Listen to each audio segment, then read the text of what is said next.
Hello everyone, welcome back to Realm of Marigold. We're back on track, and first, we'll start off with a quick recap.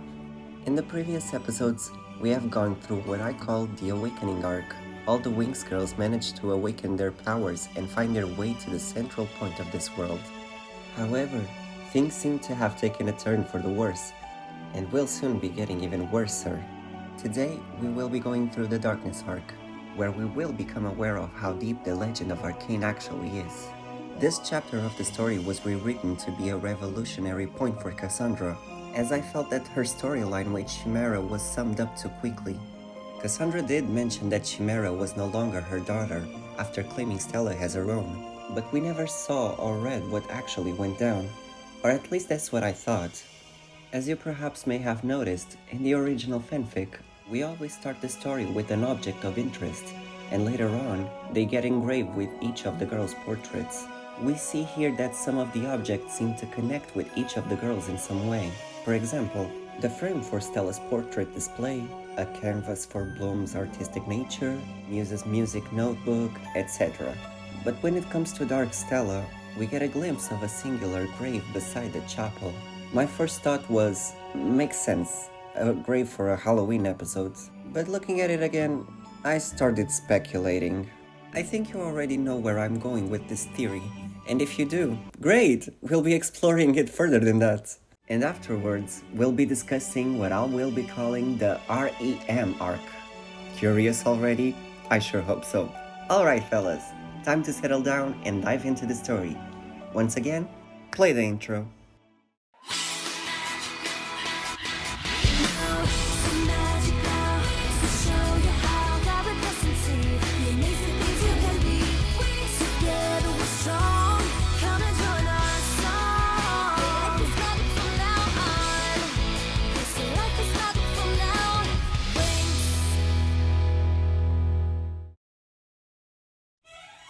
Episode 7, Deceiving Darkness.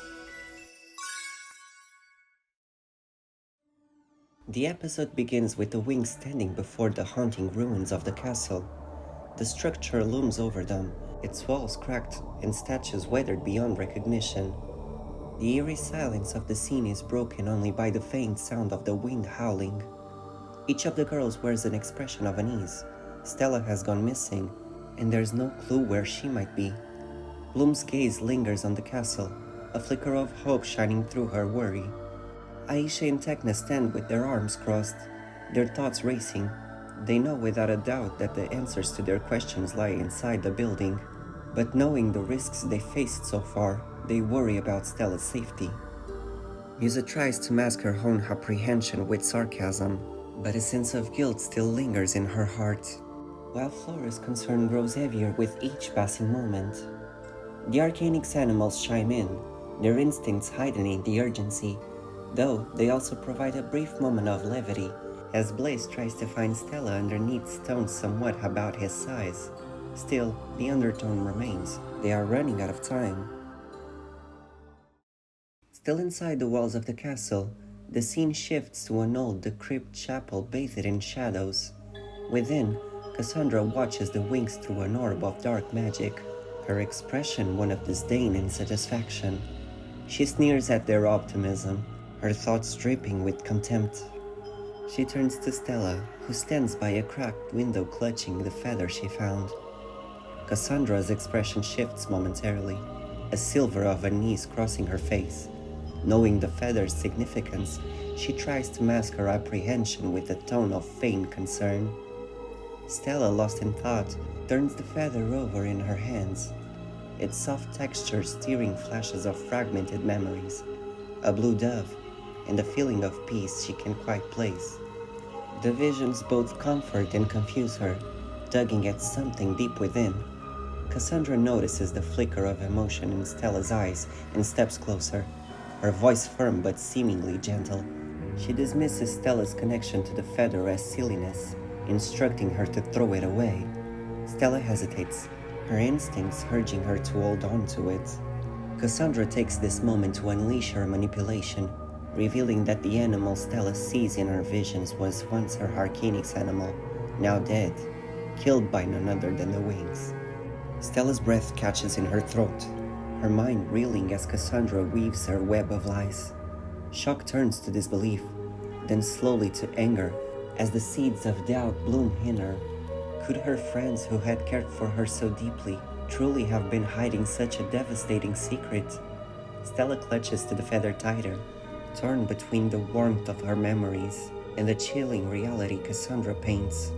Seeing Stella's resolve weaken, Cassandra strikes again, urging her to absorb the dark magic contained in the bottle on the altar. Stella's hands tremble as she reaches for it, her heart pounding in her chest. She grapples with the possibility of actually getting her memories, but as the red shadow coils around her, the room spins, and the surge of anguish overtakes her. Visions flash through her mind, Bloom's face stern and cold, dismissing her concerns, the sense of abandonment echoing like a cruel refrain.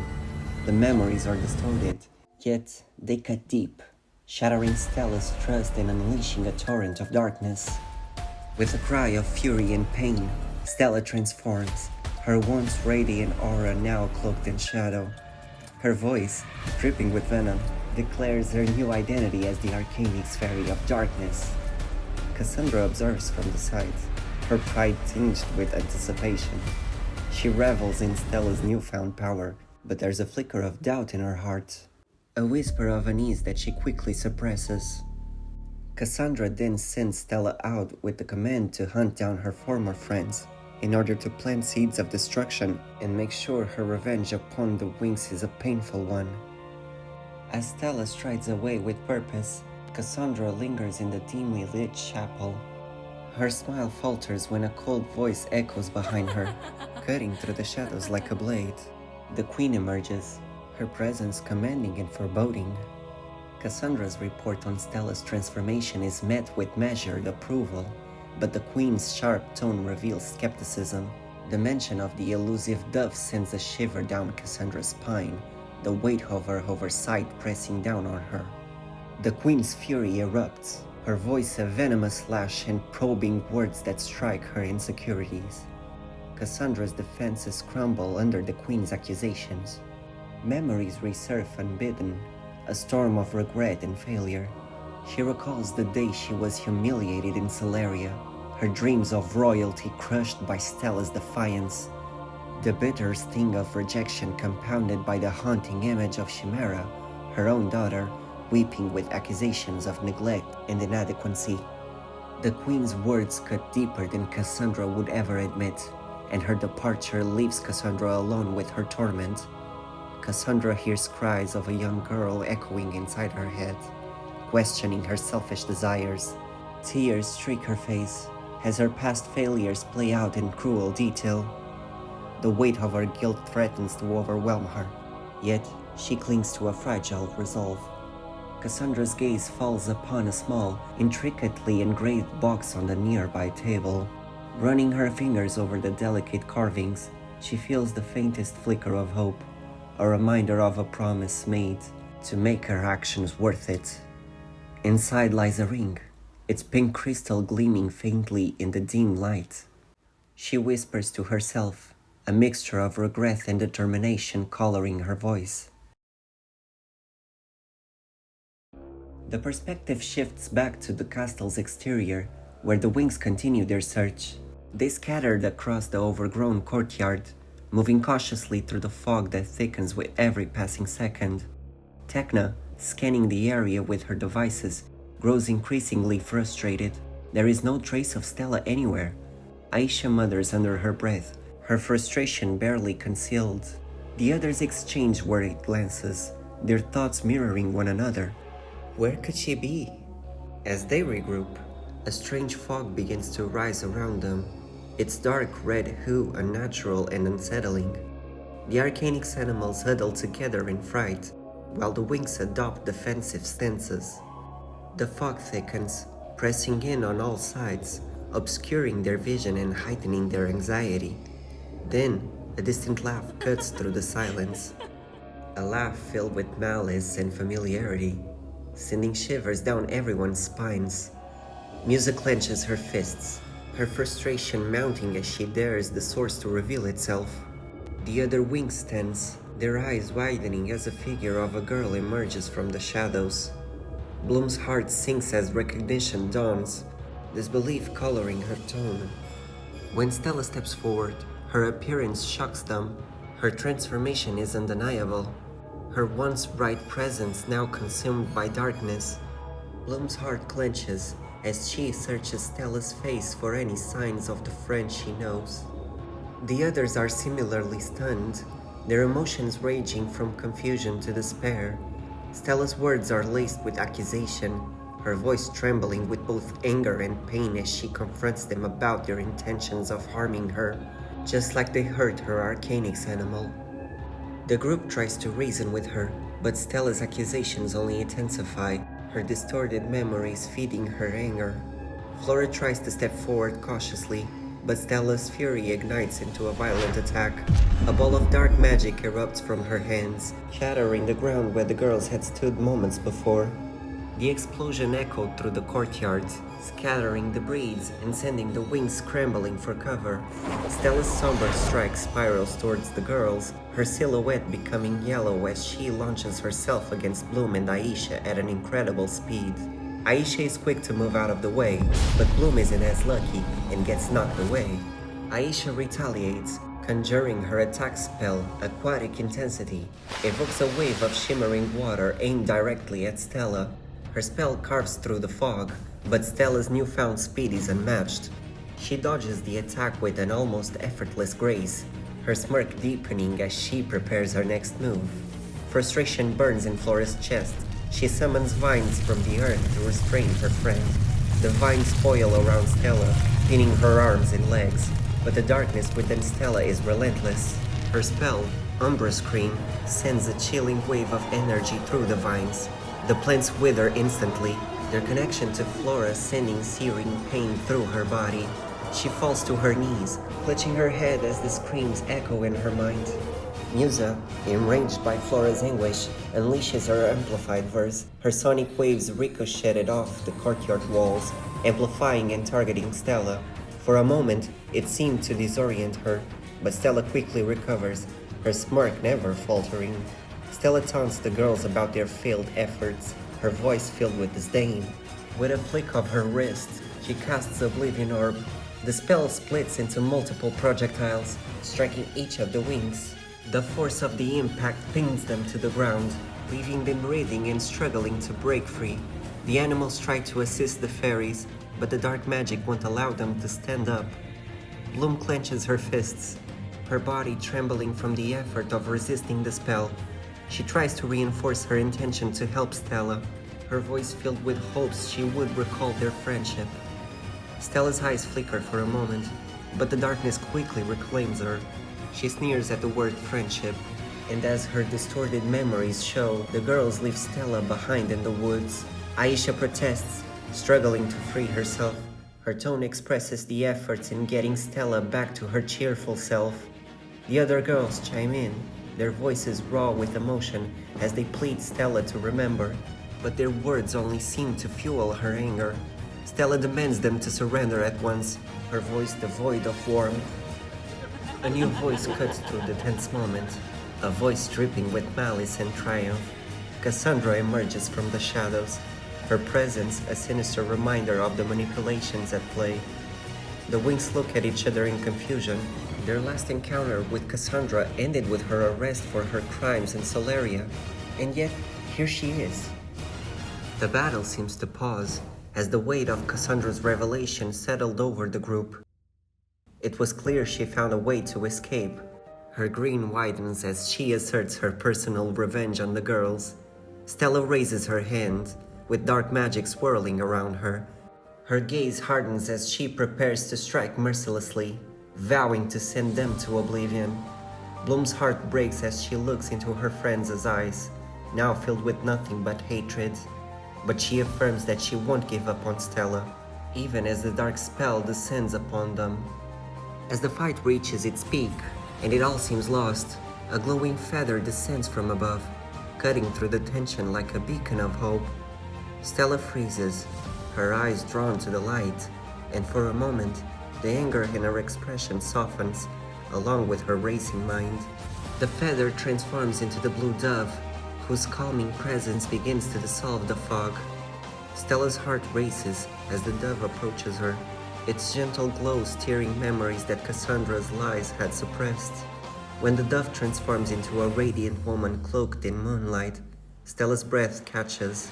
Recognition stirs within her, but before she can act, the woman, Queen Luna, steps forward, her voice firm and commanding as she confronts Cassandra about her deceiving acts. The tension increases as Luna's presence shifts the balance of power, filling everyone with an unmistakable sense of justice.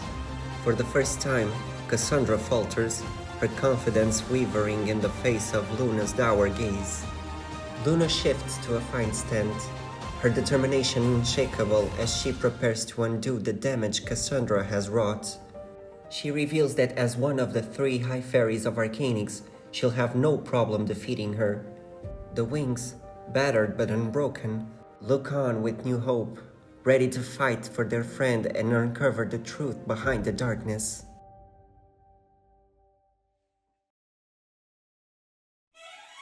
Episode 8: Duel Under the Moonlight. The episode opens in an ancient shrine, its atmosphere heavy with mystery. The dim light filtering through cracks in the stone ceiling casts shadows over the 3 statues standing at the shrine's heart, representations of the Arcanix High Fairies. Cassandra and Chimera, guided by their relentless pursuit of power, approach the statues with reverence and a hint of awe. Cassandra gazes at the statues, her shock giving way to exhilaration as the reality of Solaria's legend sinks in. She explains the significance of their discovery to Chimera, weaving a tale of Solaria's ancient past. The world, she recounts, was once divided into 2 realms, the Sun Kingdom and the Moon Kingdom. The Sun Kingdom governed the physical reality, bringing inspiration, warmth, and vitality to its people. The Moon Kingdom, in contrast, held dominion over the intangible, dreams, souls, and the arcane forces that connected all living beings. From this mystical duty, the power of Arcanix was born, wielded by a chosen few who safeguarded the spiritual balance of the universe. As Cassandra lights a glowing pentagram in the shrine's center with summoning magic, she reveals a darker truth. One of the Moon Kingdom's protectors, corrupted by darkness, turned against the others. Unable to defeat her, the remaining Arcanix fairies exiled the Moon Kingdom to a non-physical dimension, severing its connection to the physical world. However, Cassandra claims that the seal was imperfect, leaving a doorway that she now seeks to exploit. The shrine begins to shake violently as the ancient magic awakens. The walls crumble, and the surrounding space seems to dissolve into a vortex of swirling energy. Chimera clings to Cassandra in fear as the whirlpool engulfs them, leaving their fate uncertain. The scene shifts back to the castle's courtyard, where the Winx remain immobilized by Stella's dark spell.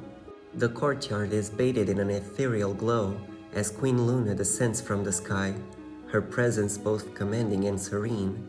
Stella, momentarily distracted from her anger, stares at the figure before her, recognizing her but unable to comprehend why. Luna's radiance cuts through the tension as she approaches, her voice calm yet resolute. Musa's gaze lingers on Luna, and she recalls the memory of the statues of the 3 fairies. One of them had an uncanny resemblance to Luna. As Musa shares this realization, the pieces begin to fall into place. Rena points out that Luna was the mysterious woman who had rescued them from the castle during their imprisonment. Luna confirms this statement, her presence now making sense as the guardian of the Moon Kingdom's legacy. Channeling her magic, Luna frees the Winx from their paralysis, allowing them to stand once more. Cassandra's shock is evident as she recognizes Luna. It becomes clear that Luna's connection to the Arcanix is deeper than anyone had anticipated. Luna confronts Cassandra, accusing her of not only corrupting King Radius, but also attempting to do the same to Stella, although her real daughter was nowhere to be seen. Cassandra, defiant, claims Stella as her own, dismissing Chimera in the process, making clear that they were no longer a family. The tension escalates as Luna condemns Cassandra's distorted views on love and power, her anger tempered by her maternal compassion for Stella. The argument quickly escalates into a clash of magic. Cassandra, unable to tolerate Luna's defiance, unleashes a spell meant for her. Luna dodges with grace, but the attack strikes Tecna, sending her tumbling to the ground. The Winx rush to her side with concern in order to help her. Cassandra taunts the group, declaring them unworthy of wielding Arcanix and that bringing them here was Luna's first mistake. Her words strike a nerve, leaving the girls confused and unsettled. Luna's anger boils over. Standing tall, she declares her identity as one of the last Arcanix High Fairies, invoking her sacred duty to protect the magic of dreams and souls. Her transformation into an Arcanix fairy is breathtaking, her form glowing with the power of the moon as she takes a defensive stance. Luna's presence becomes a beacon of hope for the Winx, her unwavering confidence inspiring them to regroup and prepare for battle. Cassandra unleashes a spell that manifests as sharp, spear-like tendrils of darkness, hurling toward Luna and the Winx with terrifying speed. The group scatters, dodging the attacks as it strikes the ground with explosive force, leaving jagged craters in its wake. The girls regroup, their priorities settling. Musa, tired of being on the defensive, channels her energy into a vibrant spell. Rings of magical sound ripple outwards, glowing with intensity. Bloom joins her, combining their powers to create an attack that blends melody and flame, charging it towards Cassandra in a dazzling display of teamwork. But before the spell can reach its mark, Stella steps forward, raising a shimmering shield of darkness. The barrier absorbs the combined attack, dissipating the energy harmlessly into the air. Stella's eyes burn with fury as she retaliates, summoning a streak of dark magic that streaks towards the girls. Luna, stepping in to protect her allies, counters with her Moonlight barrier. Luna's shield flickers as Stella's magic collides with it, the impact sending shockwaves through the courtyard. The energies repel one another in a burst of light, and Stella is thrown backward, landing hard on the ground. She clutches her head, pain evident in her expression, as fragments of memory and emotion swirl chaotically within her mind. The Winx watch her struggle, their concern etched on their faces. Stella's confusion intensifies, her gasp on reality sleeping as memories of her bond with the group begin to surface. A name, a title, escapes her lips. Winx Club. The familiarity of it stirs something deep within her, but before the connection can solidify, Cassandra intervenes. Cassandra's commanding presence fills the courtyard as she orders Stella to finish off the Winx, declaring that she'll handle Luna herself. Flora steps forward, rallying the group around Luna. They stand firm, ready to defend her at any cost. Luna, however, refuses to let them shoulder the burden. She steps forward, her confidence unwavering, and squares off against Cassandra. Cassandra wastes no time summoning shards of obsidian-like energy that spiral toward Luna. With effortless grace, Luna casts a counterspell, creating an orbit of protective energy that captures and redirects the shards. The dark projectiles whirled harmlessly around her before dissolving into nothingness. Cassandra's frustration grows as she redoubles her efforts, unleashing a wave of crushing magic that presses against Luna's shield. The strain begins to show as Luna's shield flickers and cracks under the relentless assault, though she remains steadfast. Meanwhile, Stella continues to writhe in pain, her memories and emotions colliding in a tempest of doubt and recognition. The Winx debate their next move, torn between the desire to help Stella and their fear of making her condition worse. Flora, ever optimist, suggests they reach out to Stella, believing that their bond can break through the darkness clouding her mind. The others hesitate, wary of the danger, but Bloom agrees, sensing a spark of hope in Stella's reaction to their name. Back in the battle, Cassandra's fury reaches its peak. Her attacks grow in intensity, forcing Luna to expend more energy to hold her ground. Cassandra's voice drips with venom as she accuses Luna of abandoning Stella and failing to protect her when Solaria fell under her control. Luna's retort is sharp and filled with conviction as she acknowledges the sacrifices she has made to safeguard the realm and reclaim Stella as her daughter.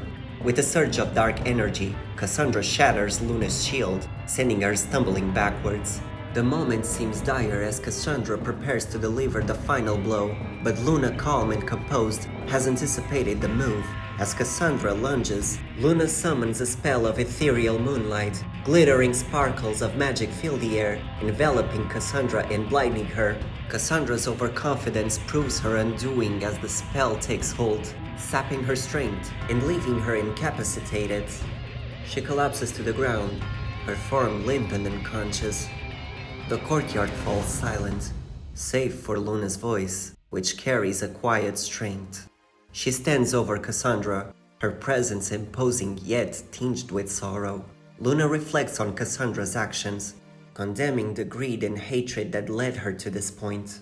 She speaks of the tragic irony in Cassandra's quest for power, that in seeking to take what was not hers, she lost the treasure she already had.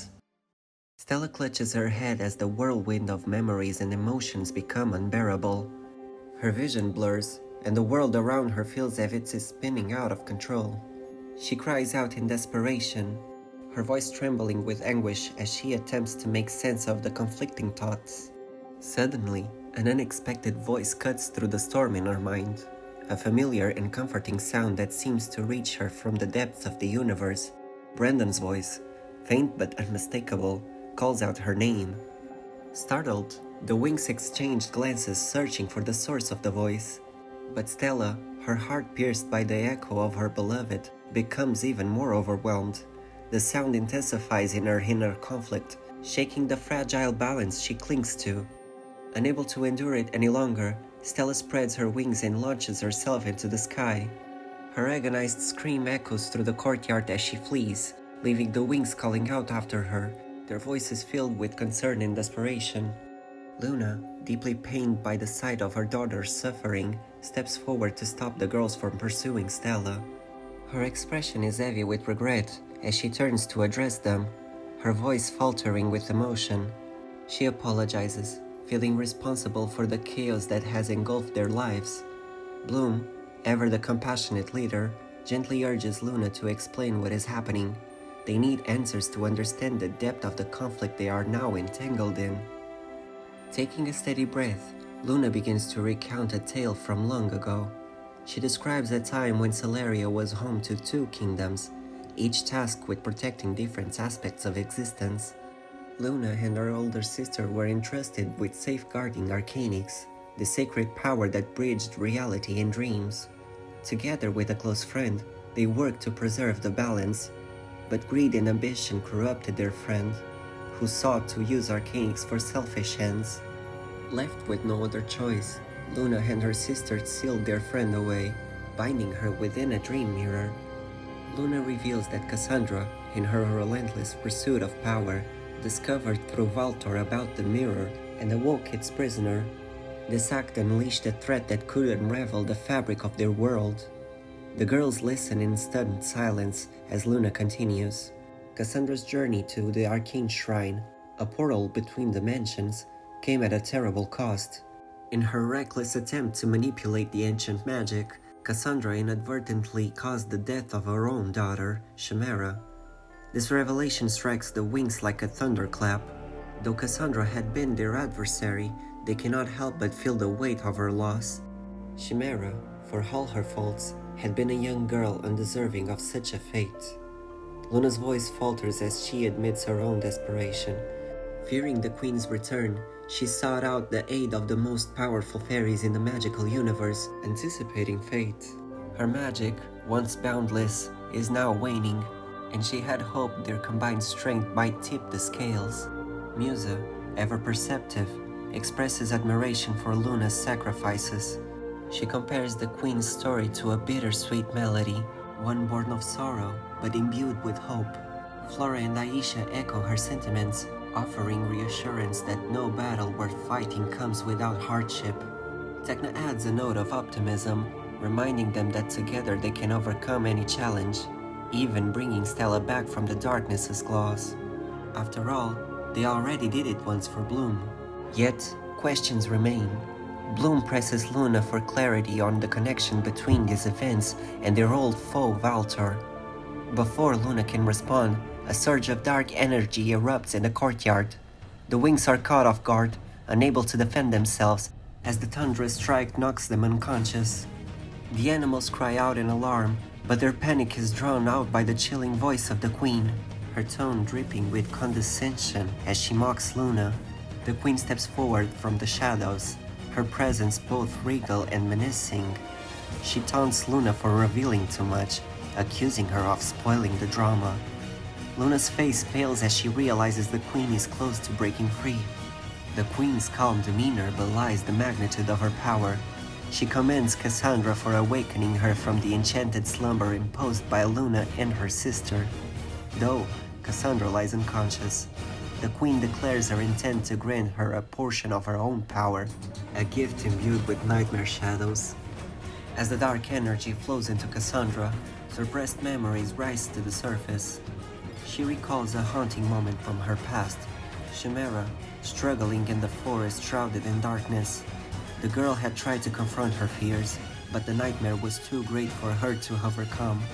Cassandra, watching from the shadows, had been paralyzed by bitterness and regret. The Queen, observing this event with dispassion, comments on Chimera's unworthiness. Her words sting, but Cassandra refuses to accept defeat. Rising to her feet, she declares her readiness to serve the Queen in exchange for the strength to exact her revenge. The Queen, intrigued by Cassandra's resolve, considers the offer, though her features betray a flicker of uncertainty. She ultimately agrees, granting Cassandra a place by her side. As Cassandra bows before the dream mirror, her determination burns brighter than ever. The Queen's shadowy figure retreats, allowing her to be accommodated in the tower's bedroom. As the Queen's dark magic envelops Cassandra, her form distorts and warps, becoming a grotesque reflection of the power now coursing through her. The once familiar figure is now something unrecognizable, twisted by dark energies. The Queen smiles, satisfied with the result, her voice dripping with malicious approval. She tells Cassandra that the power she sought is now within her grasp, urging her to make her desire her reality. Cassandra, her eyes now burning with fierce determination, thanks the Queen for the gift, vowing to use it without fail. With this newfound strength, she promises to not waste the opportunity. The Queen, with a sinister grin, commands Cassandra to bring her victory. She orders Cassandra to kill the Winx and take their powers, to serve both an act of revenge and an essential step in her greater plan. Cassandra, no longer bound by the constraints of her past, responds coldly, ready to fulfill the Queen's demands. With a swift motion, she unleashes her dark magic, sending orbs of pure shadow hurtling towards Luna and the animals. The battlefield is engulfed in chaos as the orbs strike with devastating speed, leaving little room for evasion. While the animals scramble to dodge the attacks, they stay determined to protect their queen. Luna, however, moves with precision, evading each orb with the mastery of her spells, her movements graceful but filled with underlying exhaustion. Luna, now cornered by Cassandra's relentless assault, pleads with her. She implores Cassandra to stop, but Cassandra, now fully consumed by her quest for power, responds with defiance, challenging Luna's plea. In retaliation, Cassandra casts another spell, this time summoning a chorus of screams, echoes of pain and torment from the nightmares we've met so far. The cries seem to fill the air, a horrific reminder of the suffering they have endured. Luna, desperate, gathers her strength and calls the animals to seek shelter behind her. She casts her Moonlight barrier, a protective shield to safeguard them from the onslaught of darkness.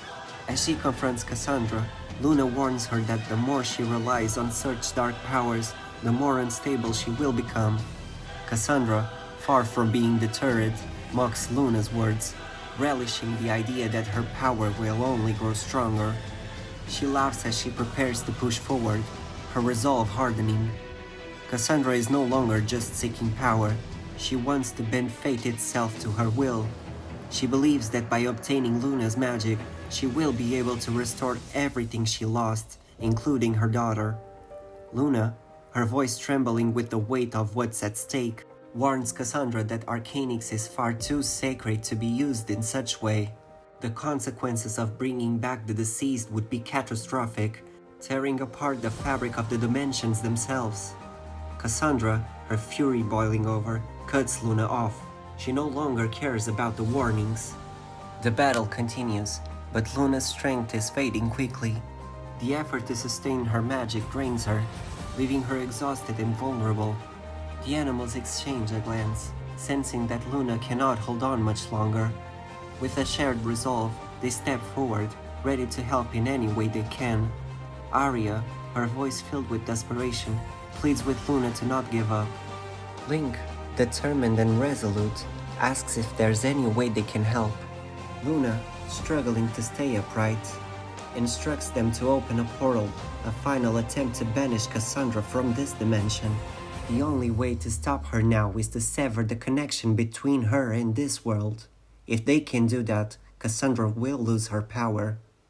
Luna explains that the Arcanix animals are not mere companions.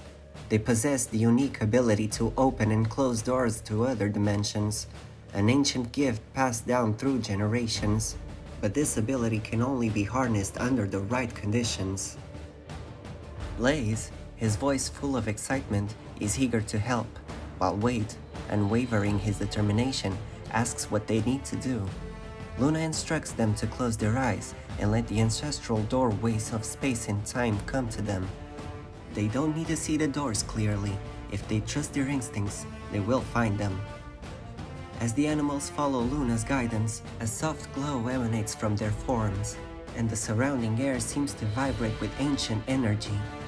Luna takes a deep breath, focusing on the incantation she is about to cast. With a steady voice, she calls forth the ancestral doorways, commanding them to open a portal through space and time. Cassandra, sensing the shift in the atmosphere, grows alarmed. She demands to know what Luna is doing, but it's too late. Massive doors of rose-colored marble emerge from the ground, opening with powerful gusts of wind. The air becomes charged, pulling everything toward the opening. Luna's voice rings out with authority as she casts her final spell, recognizing Cassandra as a transpasser and asking the portal to take her away. Cassandra, now desperate, tries to resist, but the wind is too strong. Her attempts to hold on grow weaker as the force of the portal drags her towards the door.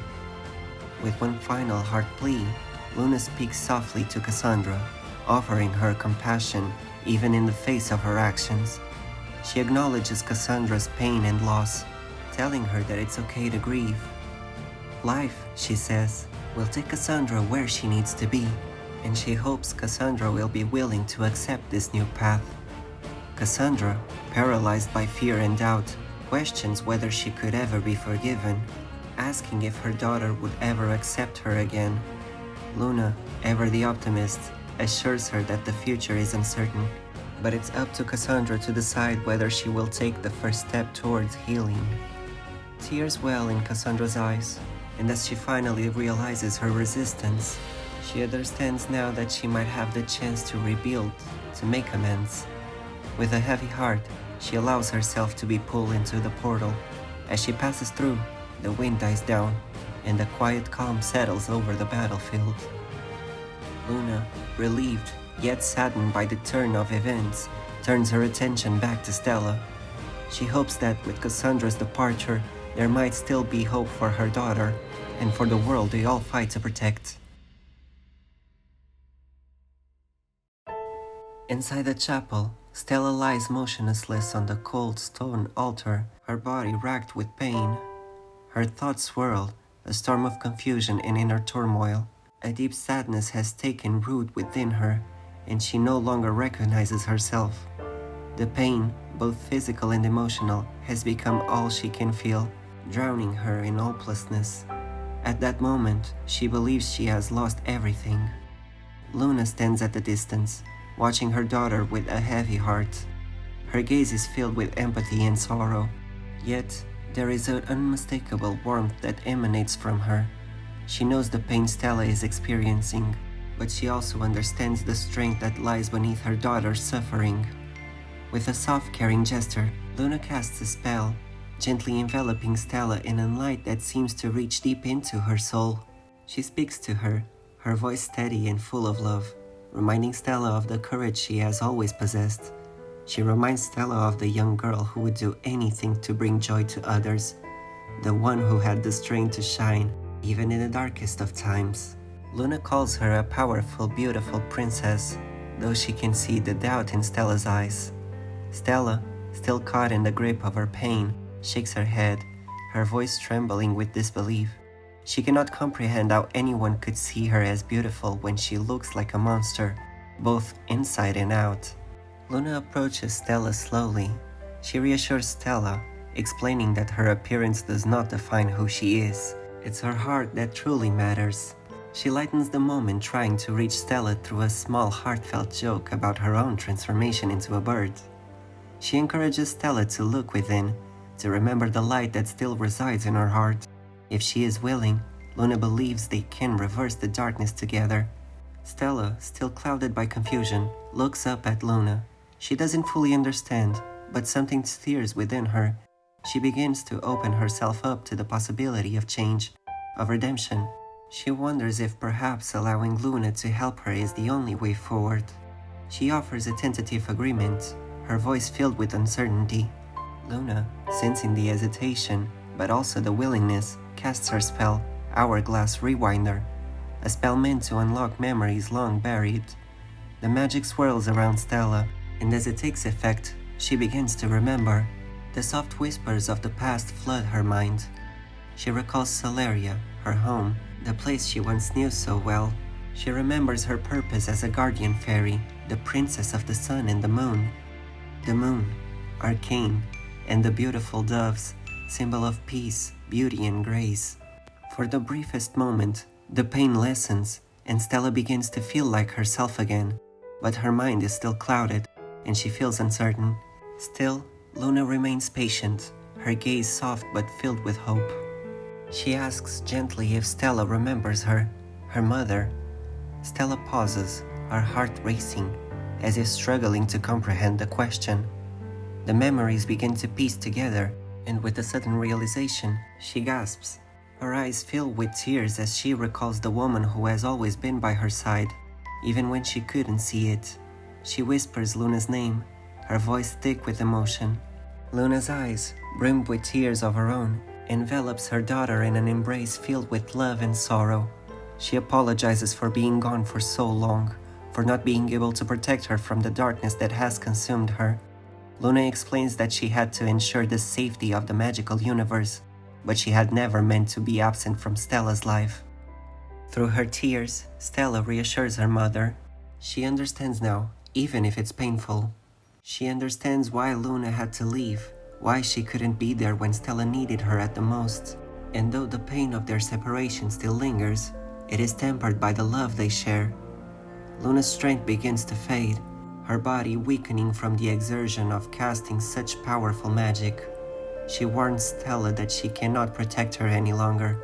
The time has come for Stella to take the reins, to renew the seal in the dream mirror before it's too late. It is her destiny, and Luna could only guide her so far. Stella feels her heart break as she realizes the weight of the responsibility now resting on her shoulders. She doesn't want to let go of her mother, not now. She can't bear the thought of losing Luna again, not after just finding her. Luna, her voice soft and tearful, reassures her daughter. Everything Stella has done up to this point has led her to this moment.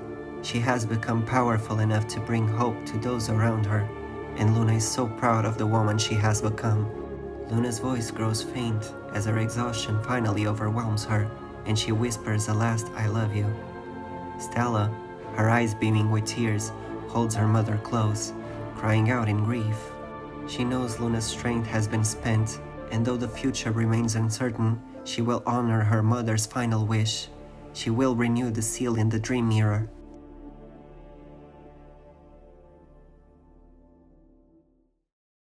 Meanwhile, as everything we've witnessed so far has been going on, we get to see Roxy and the specialist reunited around the unconscious bodies of the Winx back on Earth.